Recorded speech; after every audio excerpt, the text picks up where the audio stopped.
Bonjour et bienvenue sur Isobourse. Vendredi 17 mars 2017, l'indice CAC 40 a terminé la semaine sur une hausse hebdomadaire de 0,72% à 5029 points.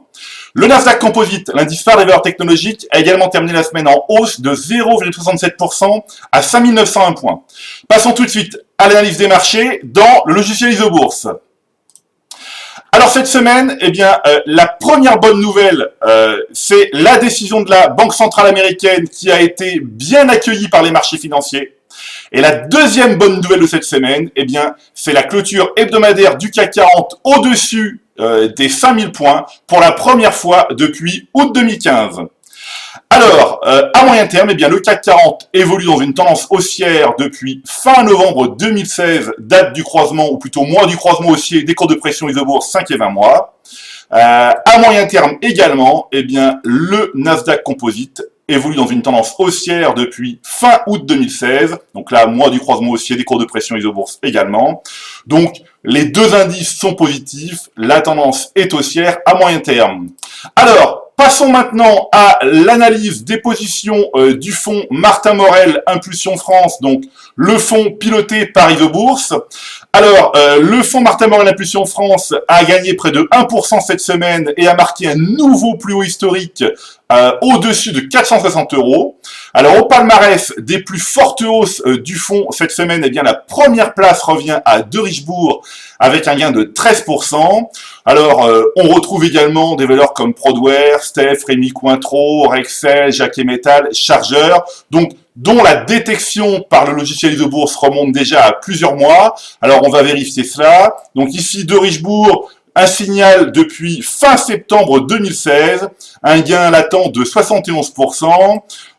Ici, en fait, Prodware. Alors, Prodware, un signal depuis fin septembre 2016, un gain qui n'a quasiment pas bougé, plus 9%, mais une valeur qui est conservée en portefeuille car les courbes ne se sont jamais recroisées à la baisse. On continue ici avec Rémi Cointreau. Donc, Rémi Cointreau depuis fin novembre 2015, une valeur évidemment conservée en portefeuille, des courbes positives, un gain de plus 32%, voilà. Et puis Jacquet Metal, donc là depuis fin août 2016, un gain latent de 64%. Et en fait, on va s'arrêter ici avec Chargeur, où la Chargeur, un signal positif fin février 2015 et un gain latent de presque 300%. Alors, un mot maintenant sur le deuxième fonds piloté par le logiciel Isobourse. Donc, il s'agit du fonds Martin Morel Impulsion Nasdaq. Donc, comme son nom l'indique, le fonds est investi sur des valeurs cotées sur le Nasdaq. Alors, je vous propose d'observer les plus fortes hausses du fonds sur les 12 derniers mois, donc à un an. Et notamment, nous allons observer les points de détection par le logiciel Isobourse. Alors, on va jeter un œil ici à AMD. Donc, vous voyez, AMD, un signal détecté par Isobourse, c'était en décembre 2015.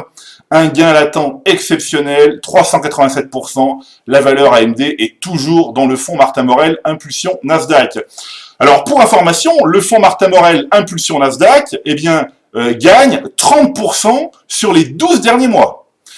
On continue ici avec Nvidia. Nvidia là un croisement depuis fin septembre 2015, un gain latent aussi exceptionnel, 330%. Nvidia est toujours en portefeuille.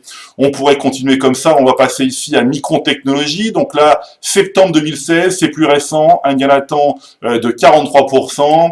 Et puis on va continuer ici avec Applied Materials. Fin mars 2016, les courbes se croisent à la hausse, le gain latent est de plus 87%. Alors, un des gros avantages du logiciel Isobourse, c'est qu'il permet de détecter des opportunités sur de nombreuses places financières sans nécessairement connaître en détail ces marchés étrangers.